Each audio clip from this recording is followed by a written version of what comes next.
Ah, what a difference a day makes. Oh my God, it's summertime outside, considering the bad storm we had the other day. Wow, what can I say? Well, anyway, here's the deal. I got a call the other day off of next door. A handicapped couple are having problems. They're both in a wheelchair.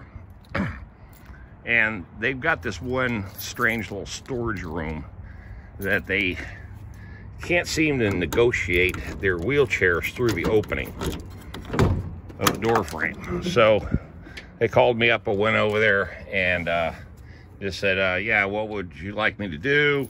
We want you to widen this door frame and get it to where we can maneuver through this, this door area, this opening more easily with these chairs we have. Plus, the room is unfinished. It's just strictly stud walls and of course insulation's up, but they never finished it. It's more like I said, it's a storage room. So I got nine boards here. Got my tools, got my carpenter square, my long ruler, and I've got to pick up a bunch more. I told them that I'll get started with this batch here first, because the big problem we're having is, this door never wants to open. I mean, shut properly. Crap. You can see it right up there. See, it binds right at the top. It's an older one. You gotta slam it. There's no real way to adjust the hinges on this thing, unless one of you guys out there know how to do it. Trying to get it to where it'll go that way a little bit, but anyway, no big deal. I just have to slam it. There we go. Okay. What's happening here? When I got there and started talking to him, and she saw my name, Mr. Fix-All, and everything like that, and she says, well, what all do you fix? And I went down the list of things I do, what I can do, what I can't do, things of that nature, what I'm licensed to do, what I'm not licensed to do. And she goes, oh boy, we got a bunch of stuff for you. We had a handyman about 3 years ago, but he retired, and we haven't had anybody work on his house in the last 3 years. So I'll be doing this one room, of course, the door frame, and a bunch of other little punch list work at this house, which is great. Because January was a great month, but with all this bad weather we've had here, February just turned out real slow in the beginning, and then all of a sudden, bam! Here we've got great weather. We got a big storm coming up Tuesday. That's why I only went ahead and grabbed 9 sheets, because I'm going to drag those in, get those put up, knock this frame down, and retool that.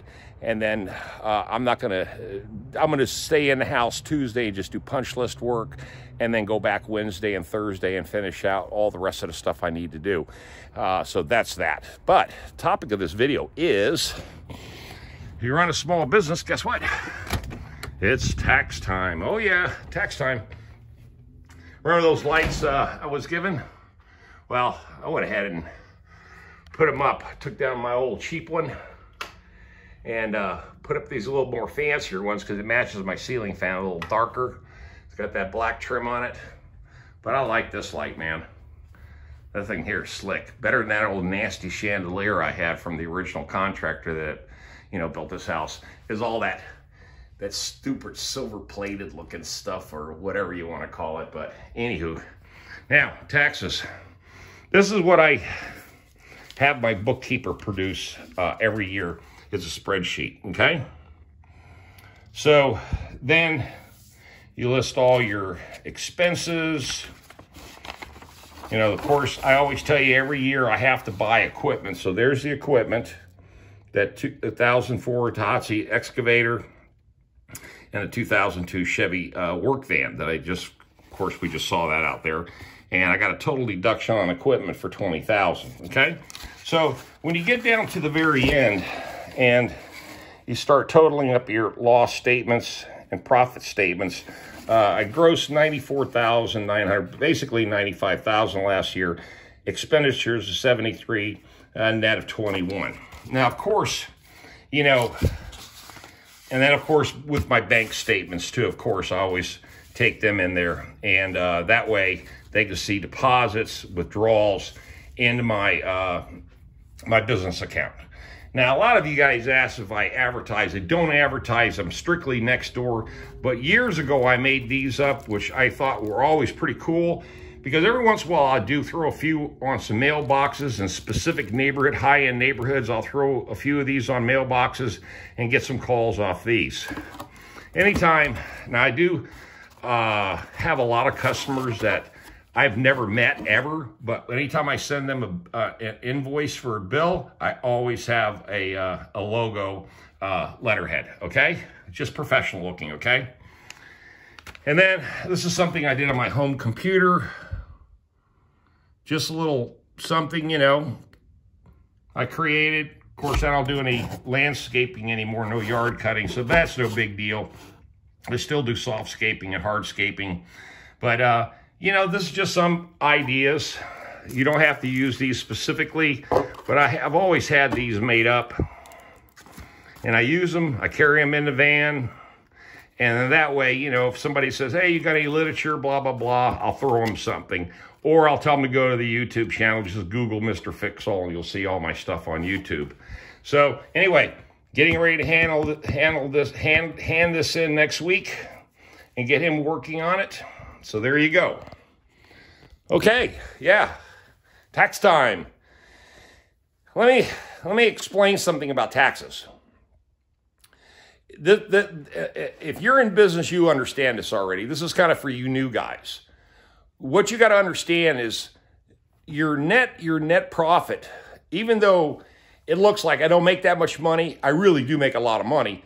But when it comes to your books, you got to be very, very careful, because as an S corporation, I only pay state taxes, okay? State, federal, state level taxes, business taxes, and personal taxes. I've got to maintain a certain amount of income on my personal side, okay? I cannot run the business into the red. Not after 3 years. You can do that the first 3 years, but not after that. You got to show personal income throughout all the years, and it got to stay consistent. I consistently average about $20,000 to $25,000 net. Only because if I don't, and if I show $40,000, $50,000 in profit, guess what happens? They tax me on it, okay? The state taxes me on my personal income, and they also tax me on my federal small business taxes, okay? So if you're, you know, like, I don't have that many bills. You know, I got a small mortgage and I got a truck payment. That's it.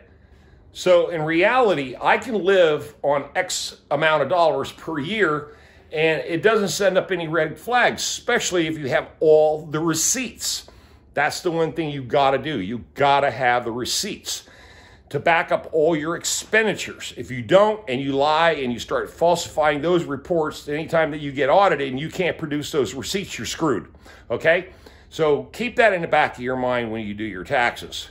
And also, go get you a CPA. Please, go get you a CPA, guys, and get you a bookkeeper. If you don't know how to do this, here's the reason why I say this. There's this one channel I watch. It's called Unstoppable Morgan. She's a young woman who started a incredible business out in California. She made $1.5 million, and since she tried doing everything herself, and I've been watching her channel for months and following the progress, she went from having a house, a great business, to being audited and basically going bankrupt, okay? And now she's living out of a Bronco, traveling across the United States, hoboing it across the United States. So there's a warning for you right there. If you plan on messing around with the federal government, one day they're going to reach out and touch you, okay? Just to let you know that. Okay, guys, leave those comments, subscribe, like, share, and I'll talk with you guys later. Tom out of here. Ready to go knock out some more work. Oh, yeah. Love my new light. Hacienda's looking good. Floor's all finished out, of course. And, yeah, looking good. And thanks for all the compliments on my little townhome. I love it here. I've been here 11 years, and I like it. Y'all stay blessed. Tom out of here. Get your taxes ready.